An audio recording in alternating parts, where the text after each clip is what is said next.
Bonjour, c'est Amélie du blog Famille Épanouie.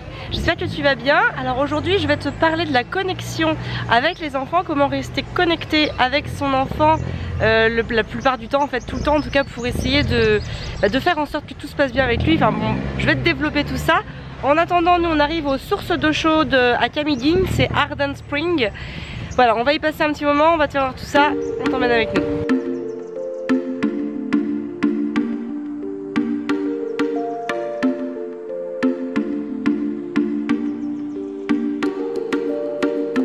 Je vais donc te parler de cette fameuse connexion, car c'est bien d'elle dont on a besoin quand nos enfants font des tempêtes émotionnelles ou quand ils ne savent plus gérer du tout leurs émotions. Il faut bien avoir en tête avant cela que le cerveau de l'enfant est en perpétuelle construction et que du coup tout n'est pas terminé.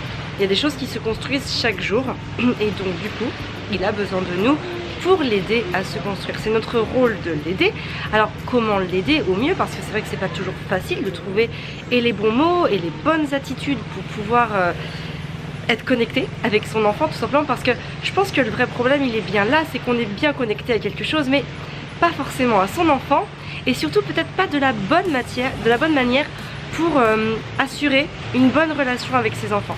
En tout cas c'est quelque chose que j'ai beaucoup observé moi-même et du coup j'ai vraiment cherché à identifier déjà les phases où mes enfants avaient le plus besoin d'être connectés à moi et où il y avait un énorme besoin de moi. Ensuite j'ai cherché comment ajuster mon attitude pendant ces phases de connexion et enfin évidemment les ajuster selon les besoins. Donc c'est de ça dont je vais te parler dans cette vidéo. En fait il faut savoir que c'est une question qui m'a été posée sur Instagram je crois ou peut-être sur YouTube, je sais plus. Et que je trouve ça très intéressant en fait de pouvoir me poser des questions comme ça un peu plus d'ordre général et comme ça en fait je vais pouvoir y répondre. C'était pas une question très personnelle parce que souvent les questions très personnelles il m'est difficile d'y répondre avec exactitude puisque je ne suis pas là dans ton quotidien, dans ton environnement et que je n'ai pas cette observation qui va me permettre d'apporter une réponse adaptée, j'ai envie de dire. Mais par contre le fait de poser une question d'ordre plus général, ça peut servir à tout le monde et après toi en fait ce que tu peux faire c'est tout simplement adapter mes propos, t'inspirer de ce dont tu as besoin, prendre ce que tu as besoin et puis laisser ce que tu n'aimes pas, ce que tu sens pas, parce que encore une fois en parentalité on est bien là pour s'approprier quelque chose, on est bien là pour ressentir les choses et il ne s'agit pas de faire quelque chose parce qu'on t'a dit de le faire mais parce que tu le ressens. Si tu agis parce qu'on t'a dit de faire comme ça et qu'on t'a dit ouais ça va marcher, alors tu vas finir comme un pantin devant tes enfants. C'est pas du tout ça le rôle, le but de notre rôle. Le but c'est vraiment de ressentir les choses pleinement pour pouvoir communiquer avec confiance, avec harmonie et aussi en étant soi-même, parce que c'est bien ça qui est important, c'est d'être soi-même avec son enfant. On est tous les jours avec nos enfants et on peut pas passer pour quelqu'un qu'on n'est pas, parce que jouer un rôle ça va 2 minutes mais on peut pas jouer un rôle au quotidien avec son enfant, c'est pas possible. Et puis l'enfant il a besoin de transparence, il a besoin de se sentir en confiance avec toi.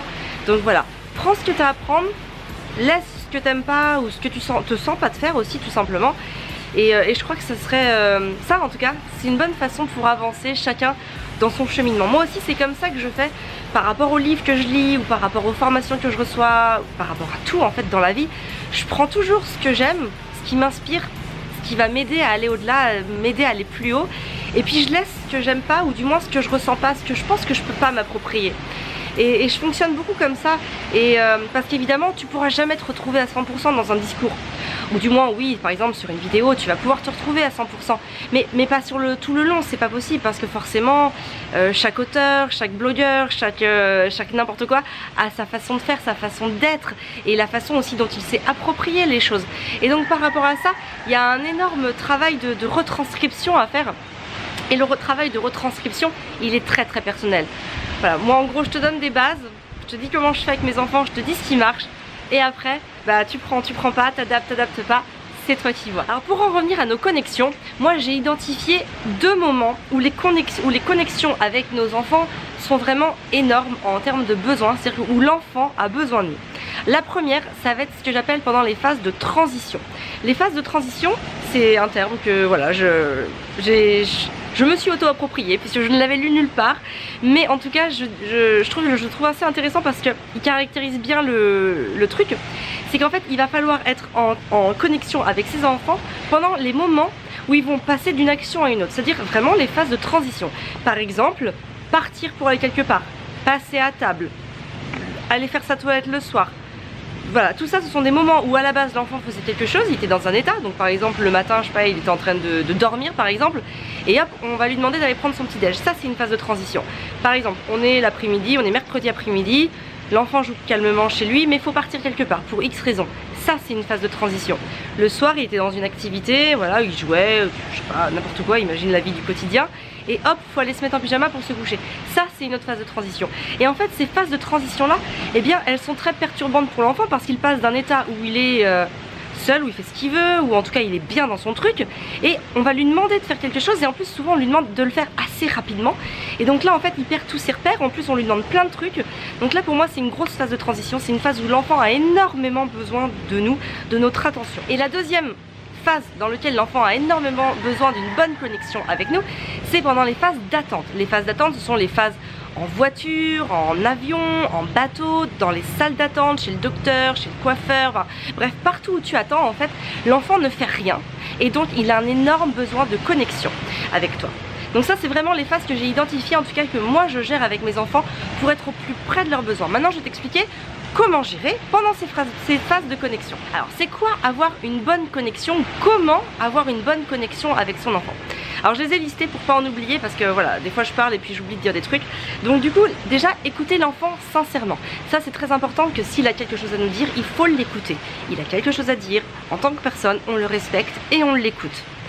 La deuxième chose, c'est se déconnecter de son ordinateur, de sa tablette, de son iPhone, de son téléphone, ou même de ses livres. Si tu lis un livre dans une salle d'attente, et ben du coup t'es pas tout à fait là pour ton enfant. Non, ça tu oublies, il faut vraiment être connecté avec l'enfant. Moi c'est ce que je fais quand je suis dans une phase de transition ou dans une phase d'attente.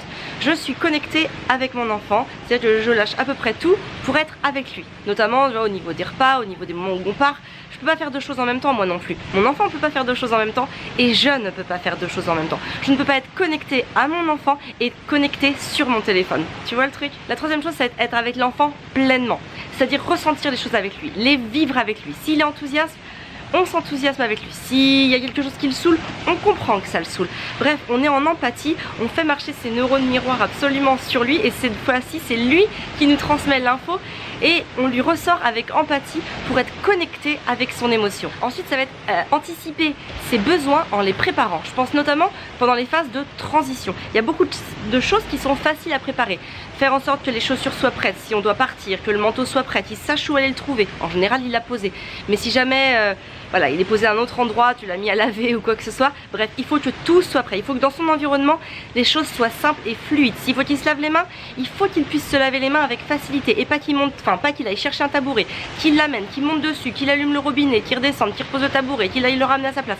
Non, ça c'est trop long. Il faut vraiment que l'environnement soit préparé pour que lui en fait il ait juste à réaliser son action. Et ensuite le dernier, c'est assurer tous les câlins improvisés dont il aura besoin, parce que oui, un élément favorable pour l'enfant qui va lui permettre de repasser au calme, ça va être les câlins. Les câlins, on dit qu'en général il faut 7 secondes pour qu'un câlin soit efficace.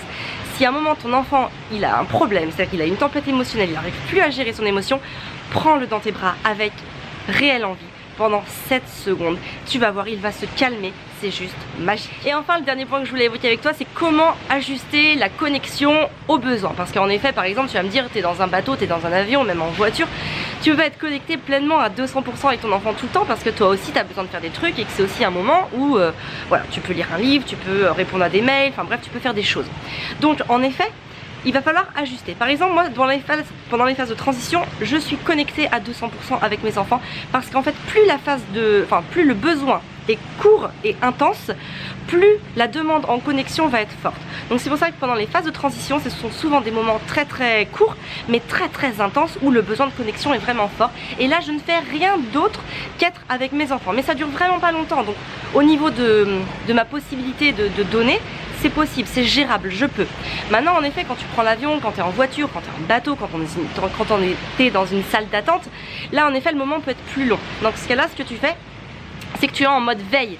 Mais attention, dès que ton enfant a besoin, faut ressortir du mode veille avec efficacité. Moi c'est ce que je fais aussi, c'est-à-dire que par exemple je peux répondre à des mails ou je peux lire un livre, mais par contre dès que j'entends que mon enfant a un besoin, bam, je sors de mon truc et je suis connectée avec mon enfant.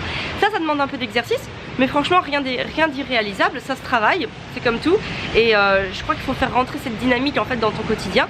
Et quand tu arrives à bien gérer ça, quand tu arrives à bien le faire, et ben je peux dire qu'il y a énormément de crises qui sont gérées. Après pas toutes évidemment, parce qu'il y a des choses, tu sais pas pourquoi ton enfant à un moment que tu n'avais pas prévu, que tu n'avais pas anticipé, que tu n'avais pas... Voilà, ça reste un enfant, donc de toute façon quoi qu'il arrive, il y a d'autres situations.